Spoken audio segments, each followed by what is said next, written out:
everyone, it's Emma and welcome back to my channel. Today we're finally going to talk about why Amazon is so bad for the planet, because I just assumed that everyone knew why, and everyone knew not to support Amazon, but some people don't, and that's totally fine. We're going to go over it today. I just really want to clear up the badness of Amazon for people who are like, you should buy this eco swap on Amazon, you should buy this for Amazon to help you go zero waste, like kind of counterintuitive. And honestly, I didn't know all the implications for why Amazon was so bad for the planet. I just knew they were very unethical, like to work for. They were really not good to their employees, and obviously there's a lot of issues with that mass shipping around the world, and I really just assumed that a company of that size in no way can be good for the planet. So I quit buying from Amazon about 2 or 3 years ago, and then we finally pulled the plug on our Prime account this year. We kept it for just in case we needed something, and also to watch shows on Amazon Prime, but we figured, you know what? I don't want to support Jeff Bezos in that capacity anymore, so we quit giving him our money. But Emma, Jeff Bezos donates so much money to the earth.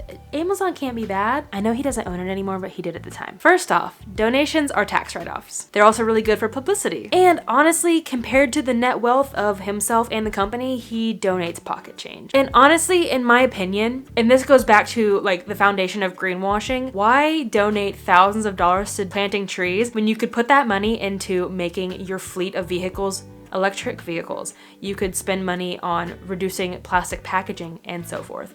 Maybe even pay your employees fairly. Just because a company makes monetary donations to the planet does not make them eco-friendly. That is just a form of greenwashing. So why is Amazon bad for the planet? Let's just go ahead and dive into all the environmental downfalls of Amazon. But before we do, I have a quick message from today's sponsor, which is a small brand who is doing a lot in the environmental sector. Today's video is sponsored by Luisa. If you've been around the channel a while, you'll know that this is a brand that I love and support. I love all the pieces I've gotten from them so far. And this year in 2022, I am teaming up with them to become an Luisa VIP. And right now they are running a buy one, get one 40% off sale. This is only running until February 7th, so you don't want to miss out. And this is for Valentine's Day. What a great last minute and also eco-friendly gift to give a friend, family member, yourself, or a significant other this Valentine's Day. As I've talked about before with Luisa, it is important to support brands that have ethics and sustainability in mind, not just profits. Instead of supporting an everyday jeweler this Valentine's Day, Luisa is a great gift idea as they make all of their pieces from recycled materials. They also ship plastic free, and their jewelry comes in reusable cotton pouches. So it's virtually zero waste. And another perk to shopping recycled jewelry is that it is really affordable as well. So this makes a fantastic gift not only for the planet, but also for your wallet. And of course for your significant other. So this Valentine's Day, give a gift that not only will make your significant other smile, but will be earth friendly as well. And if your own love language is gift giving and receiving, maybe you're celebrating the holidays single this year, don't forget to treat yourself too. Here are just a few examples of their pieces. They make some beautiful, dainty, and intricate necklaces, bracelets, and rings, but they also make some beautiful statement pieces like these blue marble earrings. They really do have a style that will suit every single person. So what are you waiting for? Don't miss out on this special Valentine's Day sale. Again, it is buy one, get one 40% off, and you can use the link right here in the description to shop Luisa right now. Thanks again, Luisa, for sponsoring this video. First, I think we need to talk about carbon emissions. In 2019 alone, Amazon's carbon footprint increased by 15% from the previous year. Their carbon footprint, keep in mind, this is a singular company, is more than that of Norway, an entire country. Amazon also claimed themselves in their own report that their carbon emissions raised yet again another 19% from 2019 to 2020. And of course, this was peak pandemic. It was when nobody was shopping. In-person shopping was like so rare, not really a thing, and the online shopping really blew up that year. I'll give them a little bit because, they didn't control the pandemic,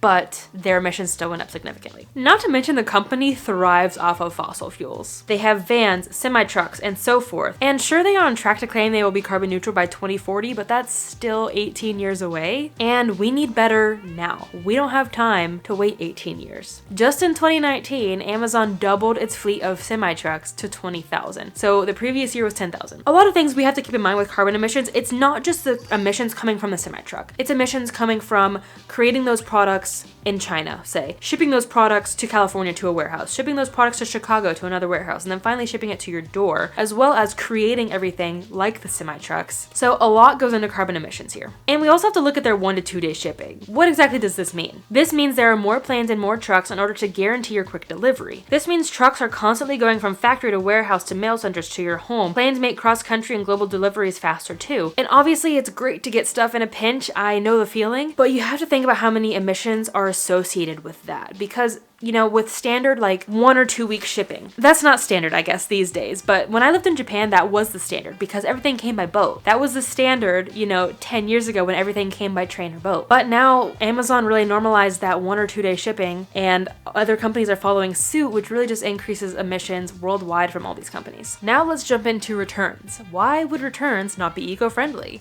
Don't they resell them? I wish. With online shopping, we lose our ability to feel the texture of items, try them on, see if they even work, and actually, you know, get a sense of where this is going to go in my home and so forth. So with online shopping, without getting a real idea of how big something actually is, does it actually fit, comes a lot of returns. And like I already said, unfortunately, a lot of the time, returns are not resold. And this is not just common with Amazon, this is common with most big box stores. Because with big stores, they have their, you know, profit margin, and it actually costs them more money to send that item back to a distribution center, send it back to a sorting facility, repackage it, relabel it, resend it to someone, than it does to just throw it away and make something brand new. And actually, to find out for themselves and the rest of us, CBC Marketplace and Basel Action News teamed up and put GPS trackers on Amazon returns to see what happens to them. After a few months, they found that only 4 had been resold, while some remained in warehouses and some even ended up in the landfill. So I guess it does depend on the quality of the item, what the item actually is, and how likely it is to resell before a company decides if they're actually going to resell it or not. But regardless of where this ends up, this bleeds into the carbon emissions category that we just talked about. So returning an item essentially doubles, if not triples, its carbon emissions. One of the items from this study was a printer, and it has traveled so far 620 miles with no real destination still. I just kind of realized the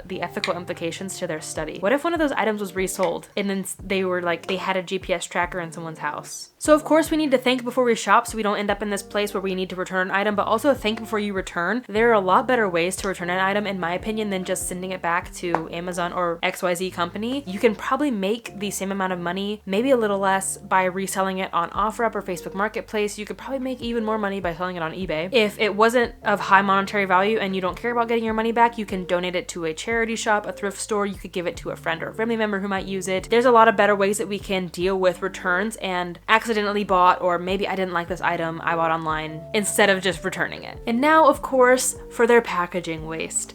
I think this is one of the key problems with Amazon that we are all very familiar with if you've shopped from them, because they are known for sending you something. They're known for sending you something like this in a box that's like this big, if not bigger, and then filling all that empty space with plastic packaging. This was honestly a huge reason why I stopped Amazon in the first place. And even with unbreakable items, they put bubble wrap and those other like air pillows and packing peanuts in the packages. And like, what for? This isn't gonna break in transit. And even if you manage to get one of their mailer envelopes that looks like paper, it's covered with bubble wrap on the inside and can't be recycled anyway. And yay, they switched to paper tape. And this might just be me being a pessimist, but I hate paper tape. Unpopular zero waste opinion, I hate it. I find it so hard. Here, this one's got paper tape on it. I'll just show you. Okay, bad example. This paper tape is actually really good. No, it's not. There you go. It's like celery. It's stringy, you can't get it all off, and if you can't get it off, you can't recycle it, because yes, this is made of paper, but it can't be recycled because of the strings and the adhesive. So it's probably compostable. It's not as bad as plastic, but you still can't recycle a box if that paper tape is on there, and the paper tape is so hard to get off. Honestly, this is like the smallest eco action that they could have taken to be better for the planet. They could have done so many other things. One report from Oceana discovered that Amazon generated 465 million pounds of plastic just in 2019 alone. And we're not gonna dive too far into it because this is about the environmental impacts of Amazon, but Amazon is known to be very unethical to its employees, not giving them proper breaks, even to use the restroom, making them work long, hard hours, only paying them the minimum wage, not a living wage, working overtime, all these crazy hours, and so forth. So if you would like me to dive into that, I know that doesn't really fit my content, but if anyone's interested in learning more about that, I could make a video about that as well. So if all this combined still didn't sway you to stop supporting Amazon, maybe the ethical implications will. And then the last thing I want to talk about is consumer impact. Now, I'm not saying we are to blame for climate change or Amazon's waste, but the market is influenced by supply and demand. You know, I'm not personally going to stop Amazon's waste by not supporting Amazon anymore, but it does make a difference. It's not too far-fetched to say that Amazon became the online retail giant it is because of us and our desire for more. So our choice is not to shop from Amazon or shop from them less, or even simply think through a purchase before buying it, does have an impact on the planet. And it also has an impact on Amazon's supply and demand. What I mean is, let's say all 7 billion people in the world bought 10 packages from Amazon every year. That's 70 billion packages. But what if every single person, instead of buying 10 packages a year, only bought 9 packages a year? That's only 63 billion packages a year. That's 7 billion less packages. Now, that's probably a strange example, but I hope that you can see the idea. If every single person bought one less thing on Amazon every year, it would save boxes, it would save tape, it would save plastic packaging, it would get more trucks off the road, it would save a lot of emissions. I think that by doing these small things, like thinking through a purchase before you buy it, has a huge impact. But that's not to say Amazon is still not responsible. They could still choose an electric fleet of vehicles. They could choose clean energy for their facilities. But until they do that, obviously we need to push that on them and demand that they change.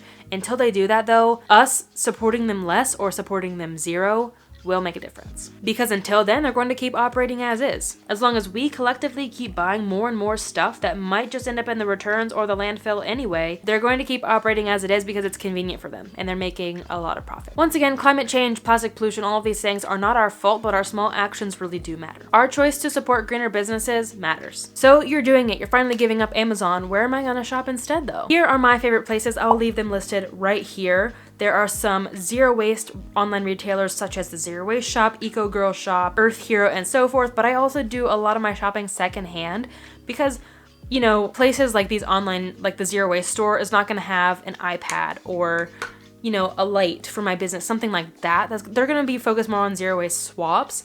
So I get a lot of things like my iPad and my light secondhand. I actually just did a really fun video with my friend Coco. I'll leave it linked up here. All the zero waste things I found for my new home after moving from Japan to Las Vegas. So shopping secondhand is a great thing to do as well, besides supporting really any business. Shopping secondhand is one of the most eco-friendly things you can do. And here's a list of some places that you can shop secondhand. If I missed any other great resources for shopping instead of shopping from Amazon, definitely leave them down below for the rest of us. I hope that you learned something from this video and at least consider supporting Amazon in the future now. Wouldn't that be so cool though if all 10,000 of us boycotted Amazon? But obviously you gotta do what you gotta do. If you have to get something from them, like absolute necessity, that's understandable. I think it's important that we quit online shopping just to shop and buying just to buy. We need to get out of that consumeristic cycle. Again, if you're looking for that perfect, eco-friendly, yet beautiful Valentine's Day gift idea, don't forget to shop Ana Luisa with the link down below in the description. But thank you for watching. I hope that this video was valuable to you. If you found any value in it, don't forget to give it a thumbs up. It helps support this video and the channel. And if you're new here, don't forget to hit subscribe. I talk about all sorts of things zero waste, focusing on free, easy, and fun ways to live low waste and practical ways to be an activist. And if you would like to support me in another capacity, I do have a Patreon now. Thank you so much to my current patrons. It means a lot. But thank you all who have watched this video, especially if you made it all the way to the end. I really appreciate your time, and until next time, remember that your small actions have a big impact in the long run. Bye guys. What a great last minute but also eco-friendly gift to give your friend, family member. What a great last minute and also eco-friendly gift. What a great last minute and also eco-friendly gift. As I talked about before with Ana Luisa, it is important. I need to talk slower. So this Valentine's Day, give a gift this maybe I'll run some math. Maybe. No, I'm not making that promise. Just in 2019 doubled its fleet. But regardless of where this and it traveled, where did it go? I'm sorry, are you okay? That was an accident. That was an accident. Are you okay? Oh, I'm sorry. I'm sorry. I booped him in the hair with my elbow when I was moving. I'm sorry. And here's a list of some places. Wow. If I missed any great resources or other, you know, ways that, and again, don't forget to shop Ana Luisa with the description. Ugh.